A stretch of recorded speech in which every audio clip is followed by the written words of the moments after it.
I was 3, I was in hospital. Nurse thought I was going to die, so she gave me a Sega Mega Drive to play. My set was like 3.5k, but I did win computer. Rotate. Jesus Christ. Oh! I thought that machine gun would be good. Come on. Last Wednesday. Call of Duty Modern Warfare 2, I think I've played 128 days.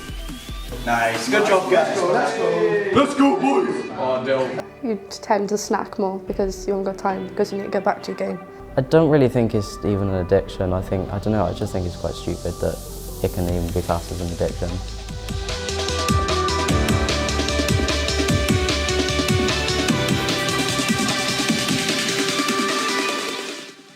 During this documentary, I'll be finding out if video game addiction is as bad as the parents make it out to be. Is it really a waste of time? Could you potentially make a living out of video games? To find out the answer, I'll be asking students here at Crosskeys College. Currently, there is a gaming competition going on between the interactive media students from the Crosskeys campus and Evervale campus. I'm going to try and find out if the parents agree with their gaming addiction.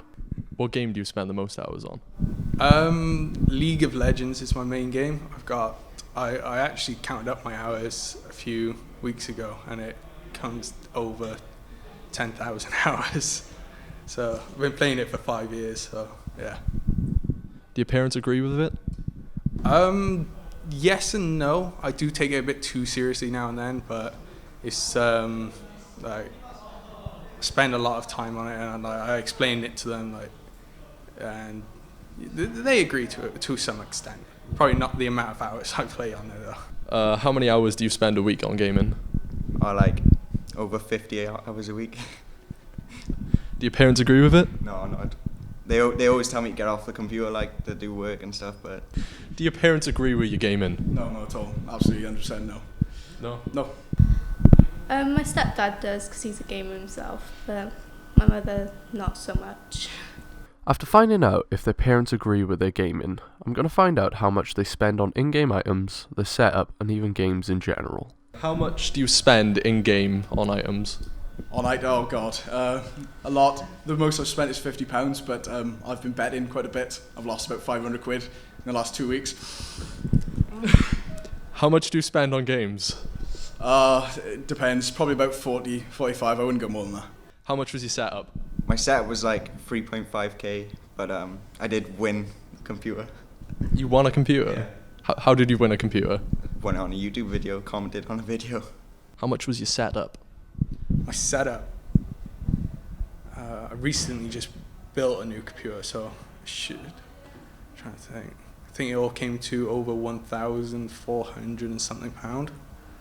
It's like a birthday present that I put together, so yeah. Plus the money you spent on in-game as well. Yeah, so easily two grand in all on all games and stuff. It's strange to think that some of these people have spent over £2,000 on just their PC. And to think that they've wasted £600+ on betting in-game items is just awful. So does this help the parents' claim? Are video games a real waste of time, plus money? I also wanted to ask them if it makes them fall behind on work given. I also want to find out if they fall behind on deadlines because of their gaming addiction. Does it put you behind on work? Sometimes, yeah, but it just depends on sort of what work is important to me. If it's work I gotta get done like a deadline, then no, I'll come off it. Does that mean you fall behind on work, yeah? I'm normally on last day, day before doing work. Not really, no. I usually just game in my spare time. Now that I've asked most of the interactive media students the questions I wanted, I'm going to ask some of the other students around the campus on their opinions. I don't really think it's even an addiction. I think it's just people haven't got anything better to do. Do you think that gaming professionals should be called athletes? Well, not really. I don't really view it as a sport, and athletes are part of a sport. It's not a physical thing. So gaming professionally shouldn't be classed as a sport? No. Does your opinion change on people once you find out they're gamers? It depends. I don't know. It's more their sort of what they look like, because you have the gamers that have really greasy hair, really bad skin. You look at them and think no. But if they're like a normal person, then I won't really think any different of them. How would you describe a gamer? What, your average gamer or just like a proper sweat? Greasy hair, bad skin, like maybe a lisp, they can't talk properly, they haven't got any friends. That'll do. No, I was 7 and I had the Dora Explorer game for Christmas, and I was very happy, and that was my first game. Yeah. How often do you play on games? Every other day-ish, I guess. Do your parents agree with you gaming? Yeah, they normally play with me. Would you fall behind on work because of gaming? Yeah, a lot. How much would you spend on a game? Ooh, it depends what game it is. Say it was a new release by a big company. I feel comfortable with 60. How many hours do you play a week? About 15. Would you ever want to make a living out of gaming? No. No, I wouldn't take it that far.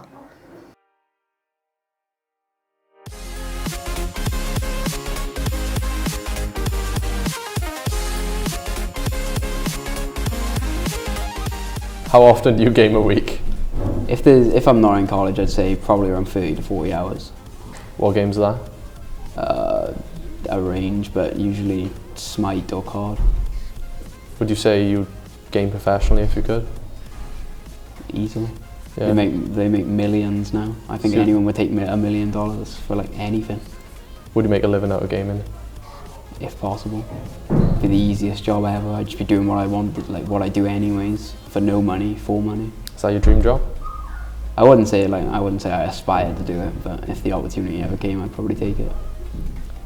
How much money do you spend on games?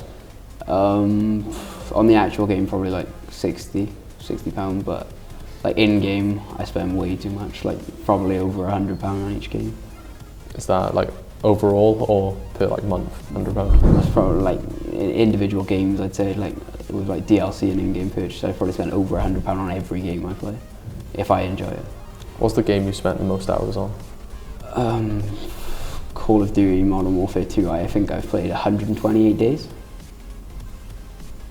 128 days. Yep. That's like a quarter of the year, isn't it? I knew you were addicted to it. You actually went to a tournament in COD, didn't you? In a COD, yeah. I played at EGL 13 in Blackpool. And what position did you come? I came 16th, but it was only 32 teams in the actual professional or like pro bracket, so it wasn't really that hard a journey. So classically, if you place top 16, you are a pro gamer. So Technically, you're a pro gamer I'm a then. pro gamer, obviously. And why didn't you go to any more tournaments? It's too much money. Too much money. It costs like £200 to get there, then a hotel, and like everything you do throughout the weekend, and a team pass. It's way too much money. Did you win any money? Yeah, you have to place top 4.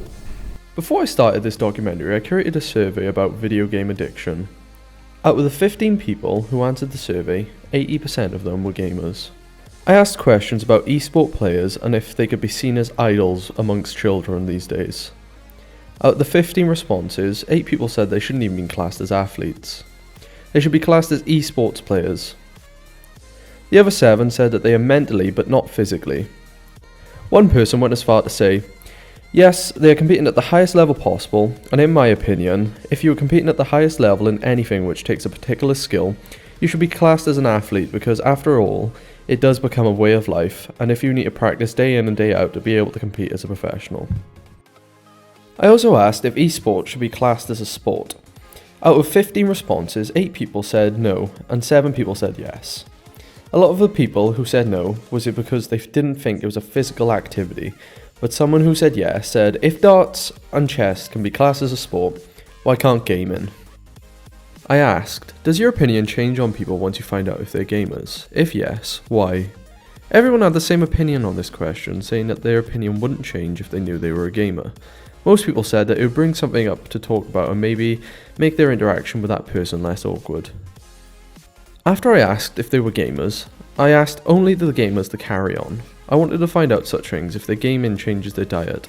61% of them said that gaming would not affect their diet, and 38.5% said it would, and they would tend to snack more. I wanted to find out how long they have played games for, so I asked questions like, what is the longest you have spent on a game in one sitting, and what is the longest you have spent on one game? To my surprise, some people said that they have played up to 60 hours in one sitting and up to 1,000 days on one game. I also wanted to see if it affected their social life. I gave them a choice of yes, sometimes, and no. 50% of the gamers said that it would not affect their social life, 33.5% said no, and 16.7% said yes, it would change their social life. To conclude my documentary, gaming is an addiction, and a bad one. But from what information I have gathered, no one starts gaming to think that they're going to be the next big thing on the esports scene. They started with their friends, to have some fun in their spare time, and to possibly meet new and exciting people online. Gaming as a community can be a cruel and gritty place at times, with everyone hurling abuse at each other. But if you make it through the hurdles of shit talkers and find some decent friends you can enjoy your time with, you'll be hooked for life.